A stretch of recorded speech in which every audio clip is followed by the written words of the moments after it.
Hello friends, welcome to my channel Saral chemistry. और आज हम बात करेंगे केमिकल काइनेटिक्स की।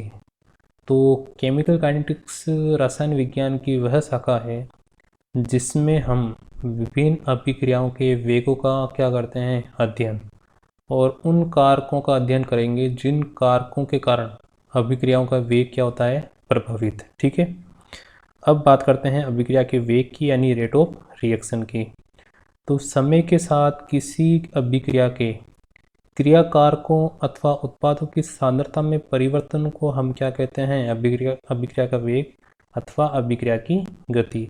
यानी समय के साथ क्रियाकारक अथवा उत्पाद की जो सांद्रता में जो परिवर्तन होता है वो आपके क्या कहलाता है, अभिक्रिया का वेग। ठीक है, जैसे कि मैंने यहाँ एक अभिक्रिया लिख रखी है, यानी ये कौन सी अभिक्रिया है, आपके अनुत्क्रमणीय अभिक्रिया है। ठीक है, जिसमें A प्लस B से क्या बन रहा है, आपके C और D। तो अनुत्क्रमणीय अभिक्रिया के लिए यदि हमें सांद्रता और समय के बीच में यदि ग्राफ खींचना है तो इस प्रकार से हमें ग्राफ प्राप्त होगा। समय के साथ क्रियाकारक की सांद्रता क्या होती जाएगी, कम, और उत्पाद की सांद्रता क्या होती जाएगी, बढ़ती जाएगी। ठीक है, अब इस अभिक्रिया के लिए यदि आपसे अभिक्रिया का वेग लिखने के लिए कहे तो आप क्या लिखोगे, अभिक्रिया का वेग बराबर A व B की सांद्रता में कमी बटा समय, C व D की सांद्रता में वृद्धि बटा समय। ठीक है, चूंकि हमें ये पता है जो सूक्ष्म परिवर्तन होता है उसको हम D से शो करते हैं, तो A की सांद्रता में समय के साथ परिवर्तन क्या हो जाएगा, आपके dA बटा dt। इसी प्रकार B के लिए हो जाएगा dB बटा dt। इसी प्रकार C के लिए हो जाएगा dC बटा dt। इसी प्रकार D के लिए हो जाएगा dd बटा dt। अब जो क्रियाकारक हैं उनके आगे मैंने माइनस का चिन्ह लगा रखा है, जबकि जो उत्पाद है उनके आगे मैंने प्लस का साइन लगा रखा है। तो चूंकि हमें पता है क्रियाकारकों की सांद्रता समय के साथ कम होती जाती है, तो इसलिए मैंने यहाँ पे माइनस का चिन्ह यूज किया है, जबकि उत्पाद की सांद्रता समय के साथ बढ़ती जाती है, इसलिए मैंने यहाँ पे प्लस का चिन्ह यूज किया है। ठीक है, तो अगले रिएक्शन की बात करते हैं। 2A प्लस B से बन रहा है आपकी 3C और D। ठीक है, तो इसके लिए यदि आपको अभिक्रिया का वेग लिखना है तो हमें पता है A की सांद्रता में समय के साथ परिवर्तन क्या हो जाएगा, dA बटा dt। इसी प्रकार B की सांद्रता में समय के साथ परिवर्तन हो जाएगा आपकी dB बटा dt, और C की सांद्रता में समय के साथ परिवर्तन हो जाएगा आपकी dC बटा dt।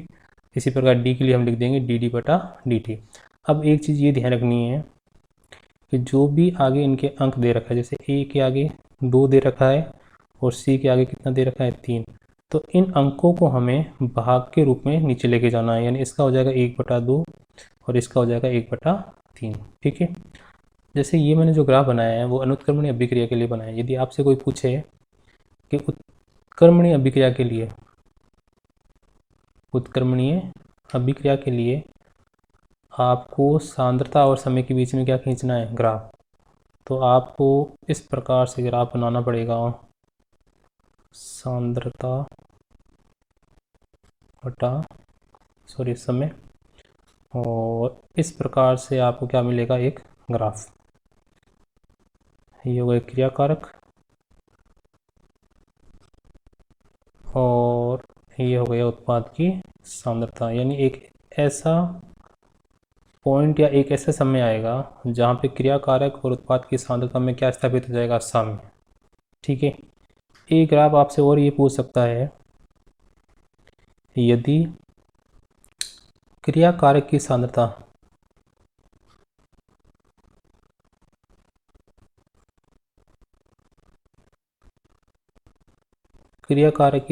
यदि बढ़ाई जाए तो अभिक्रिया के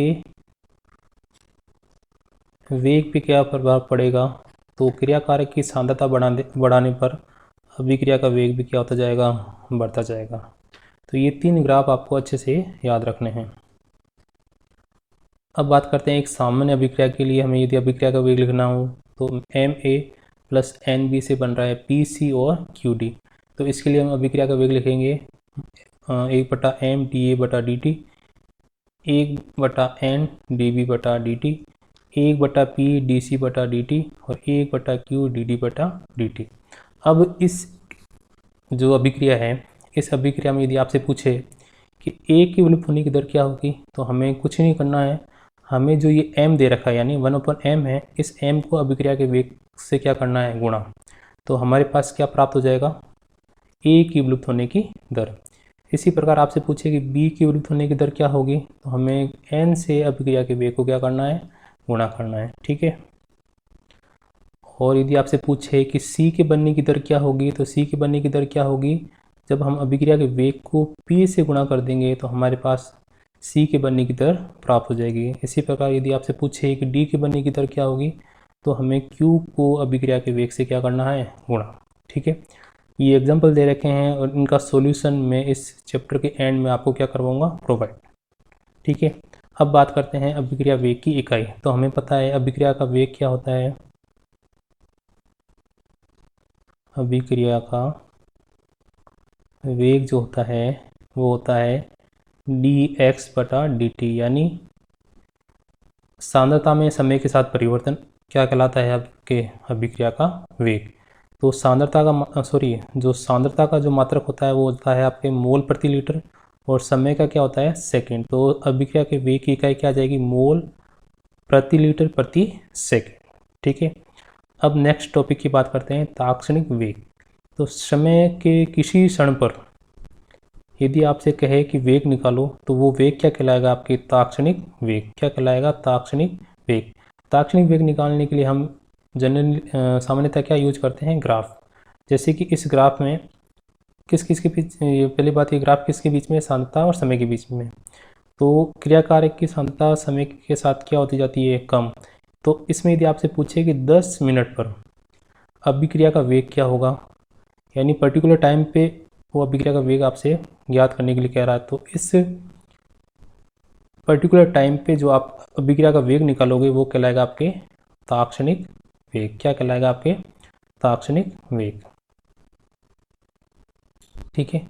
तो इसको निकालने के लिए हमें इस जो है ना, ये ग्राफ के जो 10 मिनट के सापेक्ष एक स्पर्शरेखा खींचनी पड़ेगी, और इसको इस प्रकार से हमें आपस में मिलाना है। ठीक है। इसको मैंने दे दिया ए, ये बी और ये सी। ये एंगल हो गया, ये एंगल हो गया आपके थीटा का। अब तात्क्षणिक वेग जो होगा वो होगा आपके tan थीटा के बराबर।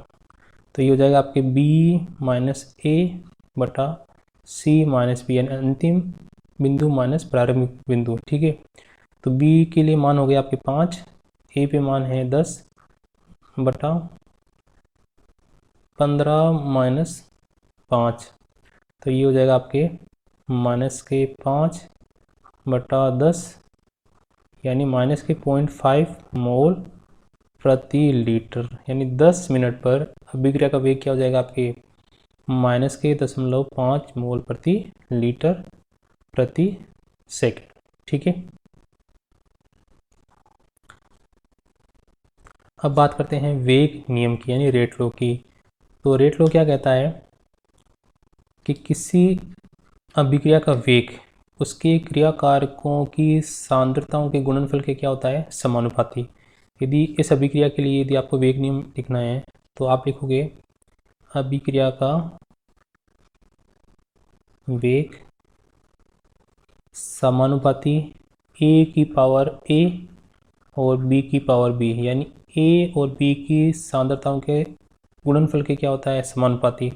और ये जब समानुपाती वाला चिन्ह हटाओगे आप, तो ये एक कांस्टेंट आएगा, यानी k। ये a की पावर a और b की पावर b। ठीक है। ये जो आपके कांस्टेंट आया है इसको आप बोलोगे वेग स्थिरांक या गति स्थिरांक। एक चीज़ यहाँ पे आपको नोट करनी है, सांद्रताओं का जो घातांक दे रखा है, यानी a की पावर में क्या है, यहाँ पे a और b की पावर में b है, यानी सांद्रताओं के घातांकों का योग। जैसे यहाँ पे a प्लस बी, यानी a और b का आप जब योग करोगे तो हमें अभिक्रिया की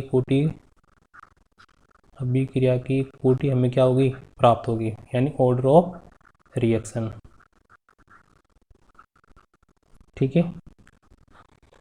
ये टॉपिक अगले पेज पे आपके आएगा। ठीक है।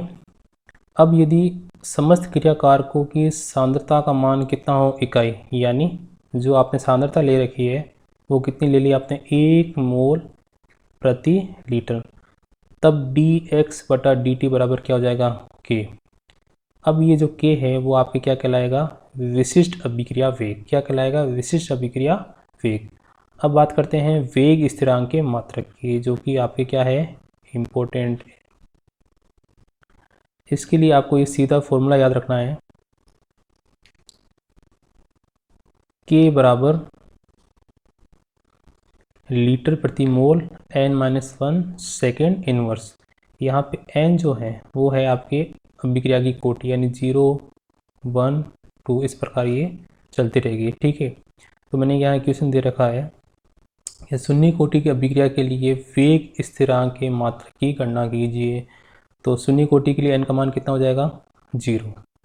तो इस फॉर्मूले में ये मान रखना है हमें। तो k बराबर लीटर प्रति मोल, n का मान 0 - 1 सेकेंड इनवर्स। तो k बराबर हो जाएगा आपके लीटर बटा मोल माइनस का 1 और सेकेंड इनवर्स। तो ये हो जाएगा आपके, मोल जब ऊपर जाएगा माइनस में, लेकिन माइनस का पहले से ऊपर है, तो ये हो जाएगा आपके मोल प्लस का लीटर -1 और सेकेंड इनवर्स। यानी इस प्रकार आप इस फॉर्मूले की सहायता से किसी भी कोटि की अभिक्रिया के वेग स्थिरांक का क्या ज्ञात कर सकते हो, मात्रक। ठीक है, अब बात करते हैं अभिक्रिया की कोटि की, ये भी आपके इम्पोर्टेंट है।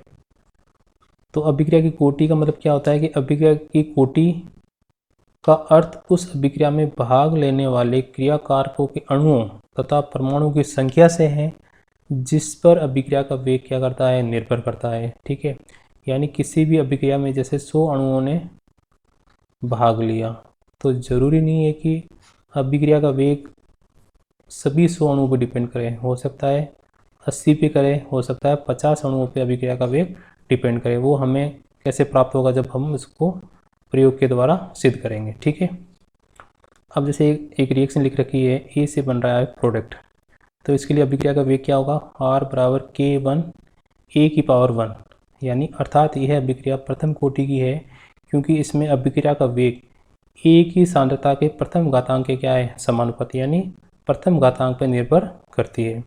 इसी प्रकार 2A से प्रोडक्ट बन रहा है, तो इसके लिए अभिक्रिया का वेग क्या हो जाएगा, R बराबर K2 A⁻2, यानी इसमें अभिक्रिया का वेग सांद्रता के द्वितीय घातांक पे क्या कर रही है, निर्भर कर रही है।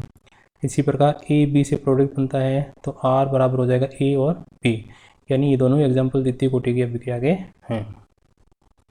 इसी प्रकार ये जो एग्जाम्पल दे रखे हैं मैंने, 3A से प्रोडक्ट, 2A से बी और ए से 2B, ये सभी के सभी तृतीय कोटि की अभिक्रिया के क्या हैं, उदाहरण हैं। ठीक है, तृतीय कोटि। अब बात करते हैं अभिक्रिया की अणुसंख्यता। तो किसी रासायनिक अभिक्रिया में भाग लेने वाले अणु की कुल संख्या को हम क्या कहते हैं, अभिक्रिया की अणुसंख्यता, यानी टोटल कितने अणुओं ने पार्टिसिपेट किया, वो उसकी क्या कहलाएगी, अणुसंख्यता। जैसे कि एग्जांपल दे रखा है H2O2, इसके अंदर एक अणु भाग ले रहा है, इसके अंदर H2I2 के 2 अणु भाग ले रहे हैं, इसके अंदर 3KClO के 3 अणु भाग ले रहे हैं।